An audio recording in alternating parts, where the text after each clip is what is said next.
அதாவது நம்ம பசியோடு இருக்கும்போது ரொம்ப உண்மையாக இருப்போம்.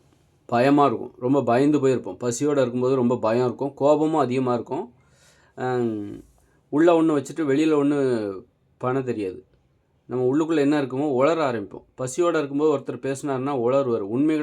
உண்மைகளை மனசில் வச்சுட்டு வெளியில் அந்த மாதிரிலாம் பேச மாட்டார். அதனால் பசியோடு இருக்கும்போது நம்ம ரொம்ப உண்மையாக இருப்போம். நம்பிக்கையானவராக இருப்போம் பசியோடு இருக்கும்போது. அதனால் இப்போ இந்த ஒரு வறுமையில் இருக்காங்க பாருங்கள், அவங்க என்ன ஆகிடுவாங்கன்னா பசியோடு இருக்கும்போது ரொம்ப உண்மையாக இருக்கிறனால அவங்கள ஈஸியாக அடிமைப்படுத்திடுவாங்க. வறுமையில் இருக்கிறவங்கள ஈஸியாக அடிமைப்படுத்திடலாம். ஏன்னா அவங்க பசியோடு இருப்பாங்க, பெரும்பாலும் பசியோடு இருப்பாங்க. ஊட்டச்சத்து குறைவாக இருக்கும், அவங்ககிட்ட ஊட்டச்சத்தும் குறைவாக இருக்கும். நீ தெளிவாக இருக்கணும்னா வயிறு நிறையா சோறு சாப்பிட்டா மட்டும் போதாது. சோறு சாப்பிட்டா நீ தெளிவாகிட மாட்டியா.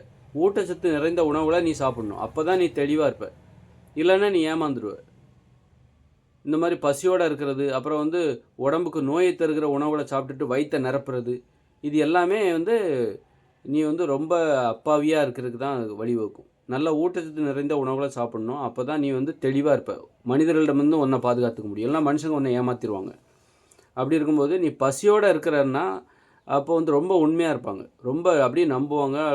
அந்த மாதிரி உண்மை தான் பேசுவாங்க. உண்மை தான் பேச தோணும். ரொம்ப பயந்த அதனால் வறுமையில் இருக்கிறவங்க ஏன் பெரும்பாலும் அடிமையாக இருக்காங்க, பிறருக்கு அடிமையாக இருப்பாங்க, அப்பாவியாக இருப்பாங்க.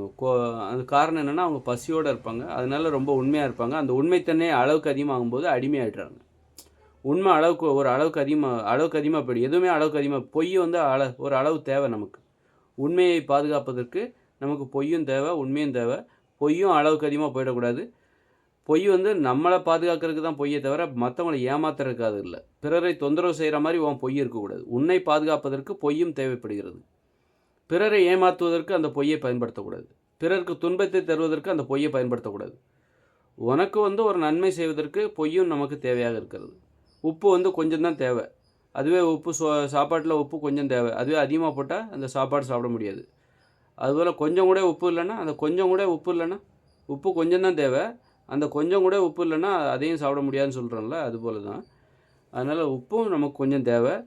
அதனால் உண்மையும் நமக்கு தேவை. எதுவும் அளவுக்கு அதிகமாக போயிட்டா, உண்மை அளவுக்கு அதிகமாக போயிட்டா நீங்கள் அடிமையாகிடுவீங்க. பொய்யை அளவுக்கு அதிகமாக சொல்லிட்டா யாருமே உங்களை நம்பவும் மாட்டாங்க. யாருக்குமே நீங்கள் உண்மையாக இருக்க மாட்டீங்க. யாருமே உங்களை நம்ப மாட்டாங்க.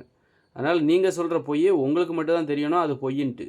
மற்றவங்களுக்கு தெரியாத மாதிரி பார்த்துக்கோங்க. மற்றவங்க அதனால் பாதிக்கப்படக்கூடாது. நீங்கள் சொல்கிற பொய்யால் உங்களுக்கு நன்மை ஏற்பட வேண்டுமே தவிர மற்றவங்களுக்கு தீமை ஏற்பட்டு விடக்கூடாது.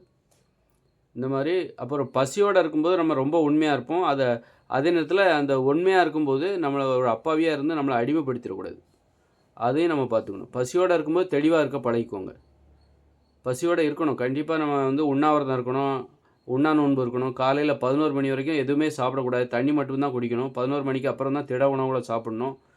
இந்த உண்ணாவிரதம் இருக்கிற பழக்கம் நமக்கு இருக்கணும். அந்த காலையில் 11 மணி வரைக்கும் நம்ம பசியோடையும் பட்டினியோடையும் இருக்கிற அந்த வழக்கத்தை கடைபிடிக்கும்போது நாம் தெளிவாகவும் இருக்க கற்றுக்கணும். பசியோடு இருக்கும்போது நம்ம அப்பாவியாக உண்மையாக இருக்கும்போது நம்மளை அடிமைப்படுத்திடுவாங்க. ஒருத்தர் சொல்கிற வேலையை அப்படியே கலந்து செஞ்சுட்டு கிடப்போம். அப்படிலாம் இல்லாமல் நமக்கு அது தேவையா, நமக்கு அது நன்மை தருமா, அல்லது நமக்கு தீங்கா, நம்ம ரொம்ப தெளிவாக இருக்கணும். மனித உறவுகளிடம் தெளிவாக இருக்க வேண்டும் பசியோடு இருக்கும்போது முக்கியமாக. அதே நேரத்தில் பசியோடு இருக்கும்போது ரொம்ப கோபம் வரும். அந்த கோபத்தையும் கட்டுப்படுத்த தெரியணும். அதனால் பசியோடு இருக்கும்போது நமக்கு ரொம்ப கோபம் வரும்ல, அப்போ கண்ணா பண்ணான்னு பேசிடக்கூடாது, டென்ஷன் ஆகிடக்கூடாது. பசியோடு இருக்கும்போது நீங்கள் ரொம்ப தெளிவாக இருக்கணும்.